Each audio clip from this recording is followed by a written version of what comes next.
झोप कमी झाली की तुमचं पचन बिघडणार आहे, कारण तुमचं काय ओव्हरऑल शरीर क्रिया चांगली होण्यासाठी तुम्हाला रात्री 6 ते 7 तासाची झोप गरजेची आहे.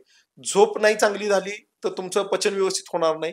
पचन बिघडले म्हटलं की तुम्हाला पुन्हा ऍसिडिटी होणार आहे, शरीरामध्ये उष्णता वाढणार आहे. तुम्ही पहा, जागरण झालेल्या प्रत्येक लोकांमध्ये हे उष्णतेच्या संबंधित सगळ्या तक्रारी जाणवत असतात. ह्यांना अंगावरती पुरळ उठत असतात, डोक्यात पुरळ उठत असतात. या लोकांमध्ये केस गळतीचं प्रमाण जास्त आहे, केस पांढरं होण्याचं प्रमाण जास्त आहे, खालित्य आणि पालित्य. हे केस गळणं किंवा म्हणजे पांढरे होणं हे जे आहे हे शरीरात उष्णता वाढण्याचं लक्षण आहे. तुमचे केस जर चांगले राहावे, स्काल्प तुमची थंड राहिली पाहिजे, तर ती कशाने राहणार आहे? तर ती दोन गोष्टींनी राहणार आहे. एक, छान पोट साफ व्हायला पाहिजे, ज्याच्याने शरीरात थंडावा राहणार आहे. आणि दुसरं, तुमच्या स्काल्पला, केसांना तुम्ही छान खोबरेल तेल लावलं पाहिजे, साधं पॅराशूटचं, जे गुणानं थंड आहे. तुमचं बदामाचं तेल, शेंगदाण्याचं तेल, तिळाचं तेल ही तेल उष्ण आहे.